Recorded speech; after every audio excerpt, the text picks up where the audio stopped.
In this video, you're going to see why using an AI is a must. You're going to get 3 ways you can do it right now, and you're going to see the kind of ROI that you would never get in any other way. And at the end of this video, I'm going to show you that no matter how non-technical you are, you can take advantage of the biggest change in business since the internet. First, let's talk about why using AI is a must. And yes, this applies no matter what your business is. If you think it doesn't apply to you, you're just plain wrong. Remember when only some businesses had websites? Well, you might not be that old, but I am. I can remember when having a website was just a newfangled, maybe that's cool kind of thing, but it wasn't necessary. But guess what? Having a website is a must nowadays, and AI is going to be just like that. Your competitors are going to start using it, and if you don't, they are going to get the benefit of the lower cost, more reliable delivery, increased customer acquisition, happier customers. You're going to be left wondering where all your customers went. The fact is, customers are going to be expecting it. Just like Amazon changed customer expectations with overnight shipping, services businesses will have customers expecting incredible responsiveness. Product companies will be expected to give instant customer service responses. We can't hide behind how things used to be. So let's get into it. 3 ways you can use AI right now and the kind of ROI that you can see by doing it. The first way is in your sales and marketing. Now, AI can do a lot to replace some of the agencies that you might be paying right now. For example, your SEO agency. What does your SEO agency do? They're doing keyword research, they're doing analytics, they're figuring out what kind of content you should produce, they're potentially helping you create that content, they're looking for backlinks, the traditional stuff that SEO agencies do. The fact is, AIs right now can replace 90% of that work. Now, the strategy at this point might still be best done by somebody, but you can pay someone a few $100 to do strategy. And then you have the entire strategy and it can be executed for just pennies, because keyword research can be 100% automated. Generating articles can be largely automated. So that's the first thing you can do in sales and marketing. The second is generating social media posts. We all know how important it is to be active on social media. We know that companies are often becoming media companies first. And from all that media that they're getting, they're generating new business. They're keeping their current customers engaged and happy. So by generating social media posts, you can actually get the benefits of that, but not have to hire a bunch of people to do it. So you can use AI to create images, to create text, and push them out in an automated way into all of your social media channels. Now, that's not to say that you can just fill your channels with junk that is made by AI, but that's because most people are doing it in a really primitive way. They're just sending a prompt to the AI and saying, make me this, and then whatever it is, they're shoving it in there. If you're more thoughtful with how you set up your AIs, which will come with a little bit of experience or a little bit of help, and I'll talk at the end of this video about how you can do that, you're actually going to get something that's going to be better than any beginning social media person that you could hire. The third thing that you can do for sales and marketing and using AI today is generating ad creative. So if you're running ads on any one of these online platforms, you can use AI to generate ad creative. I know because I do this and I generate over 100 different ads to test every single week. Now think about it. In the old days, when I had an agency and I was actually an agency owner doing this for clients, we would have to do it manually. So we'd create ads, and maybe we'd create 3 ads at a time to test, and that would be 1 test per month, and then we'd see which is the best, and we'd run with that. Right now, because of both how the social media platforms allow for rapid testing and the ability to generate ads so quickly, I can generate 100 ads in a week and test and find that 1 out of 100 ad that is so good and run with that one. Don't even need an agency to do that. That can all be done with AI. So that is one way to get way more effective advertising than you ever could in the old days, and it's all thanks to AI. And guess what? Almost nobody is doing this. You might see a few reports of companies here and there that, oh, that maybe they use that image for AI, but are they using it to do massively parallel testing? It can be done. It takes so little effort once you set it up that you'll I'll wonder why you didn't do this sooner. And then the last thing that you can do from a sales and marketing perspective is create what are called lead magnets. So sometimes you see a giveaway of some sort, like a PDF checklist for something, where businesses can go and offer the public something that is interesting to them so they can download it and then they can follow up as a lead. So those lead generation items called lead magnets can be created really quickly using AI. So what you can do is you can test a bunch of them, because before what you'd have to do is, oh man, I've got to write this PDF and I've got to write an explanation of a bunch of stuff or create a checklist. Guess what? AI can generate those really quickly, and they may not be perfect, but they are perfect for testing. You can create something that is good enough to see if it works. And when you find the one that really works well, then you can pour a lot of effort into it instead of each time having to do it from scratch. Have people do it, takes so much time. Instead, you can kind of throw it out there, see what works, spend so little money doing it. And then once you find the thing that works, then you double down on it. It's a way more effective way of rapidly testing things. So those are the ways that you can use AI in sales and marketing right now. Now, what kind of ROI are you going to get on this? All of these things that I've gone through are allowing you to get a marketing department of 10 to 15 people equivalent for the cost of less than one person. So if you think about it, the person doing the SEO research, people creating social media posts, they're generating lead magnets for you, they're generating creatives and ad creatives. Think about how many people it would take to not just do that work, but coordinate all that work. And if instead you're able to use AIs, which you can today, to do those things, you can essentially get a marketing department of 10, 15 people, that equivalent level of work, for the cost of less than half of a person. That is incredible leverage.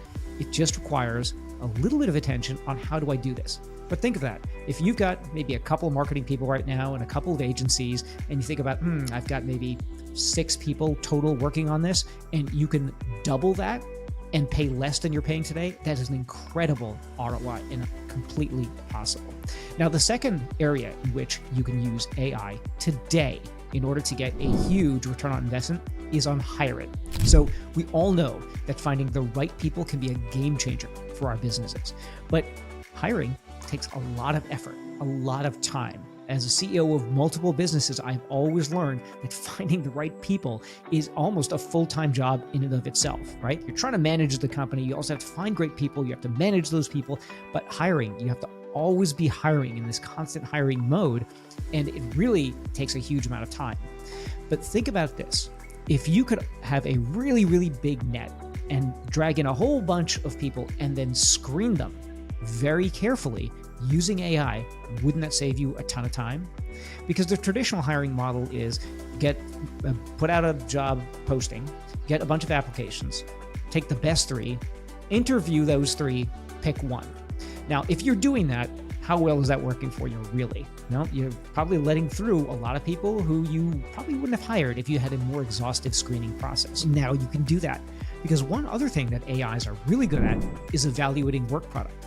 So you can say even to 15 applicants, hey, do this sample project for me. And instead of having to really carefully just evaluate all of that and spending all that time doing it, you can actually have AIs evaluate work product based on criteria that you set, and you can get them scoring those applicants. So essentially, you're having a whole new person in a hiring department who is doing that work for you, and guess what? That person's a robot. So in hiring, you can use that. The second is you can streamline that function. You can actually go from step to step, taking people down a process, and have the AIs weed people out as you go. So it's not just an individual screening test. It is looking at the resume, seeing if they're a good fit for those people, sending them a message saying, hey, I'd like you to do this project, evaluating that project, and really giving you that short list. So the ROI on this is pretty huge, because what you're doing is streamlining one of your most important functions, and that is getting the right people in the door. Now, I will say on the hiring front, you do not want to fully automate it, because it is really important that you find team members who have a great fit and the right attitude. And there are some intangibles right now that the AIs, they're just not going to pick up on. But it is important to make sure that you're not spending a ton of time on people who are just maybe kind of sort of could be a prospective employee. It's whittling down to the short list, and then taking that short list from there is going to save you a ton of time with the huge pyramid of people that you have. And that is going to be a huge ROI because it's going to save a lot of money for you as the business owner or manager. And the last area where you can get lots of leverage today with AI is in customer service. In customer service, you can 80-20 the stuff that matters. I'll bet you that 80% of the customer support requests or tickets that you get are about one kind of thing. It might be, where's my stuff, right? Where's my shipping? It could be like, what's this charge on my credit card? It could be, what size did I order? There are things that you'll find. In my e-commerce business, most of the questions are 5 things. And then there are a few edge cases around there. But if most of the questions are one of a small set of things, all you have to do is have an AI screening those, and they can answer most of the things right off the bat. So that actually can save a ton. If you've got a customer service team, or even just one person who's just dedicated to customer service, imagine if you could take a huge load off of that, because the only things that need to be handled are the exceptions. In other words, it's not every single time, where's my stuff? And you go look it up, and then you send them a link to that, or send them the answer to where's my stuff. Instead, you could just have an AI answering that.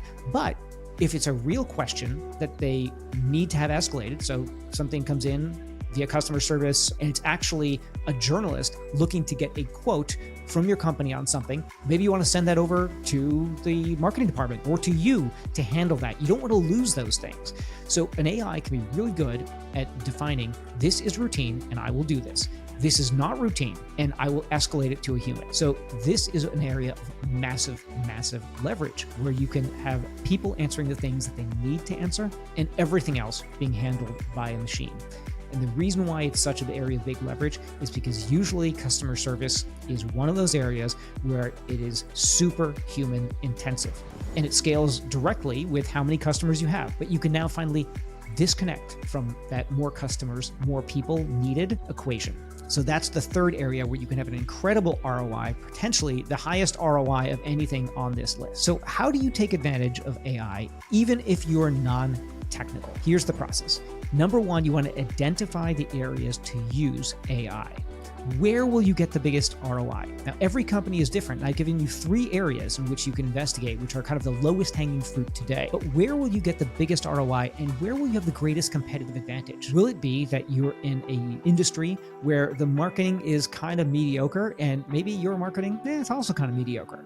But if you can vault to the front of everyone's mind by having your marketing be A+, getting that 10-person marketing company for such a low cost, that would be really interesting.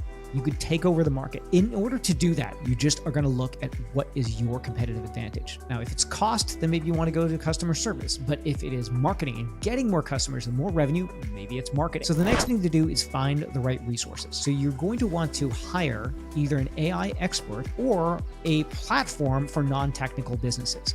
Now, the thing with AI experts is there are a lot of people claiming to be AI experts, and there are a lot of people who are excellent AI experts, but might be too expensive or not really matched for the size of business that you are. If you're a Fortune 500 company, you're probably not watching this video. But if you are a lower middle market business, a small business, this is the kind of thing which is a really tough decision, because some of these AI experts, the prices can be all over the map. And then you might get somebody who's an offshore person saying that they're an AI expert, but you're not really sure. So do your homework, ask other businesses that are like yours that you see using it.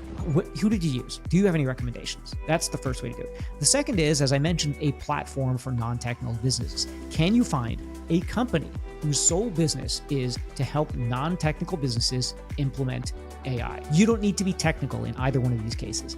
You just need to know what you want done, and you need to find the right who to do it. Now, I had this problem, so I created a way for my non-technical team to use AI just like they're working with a new team member. Instead of having to learn all the technical stuff, imagine a company checklist, and you can put AIs on it just like you could put another team member. It's that easy to use. If you want access to what I'm doing, visit atomized.ai. That's atomized.ai, and I'll show you exactly how it's done.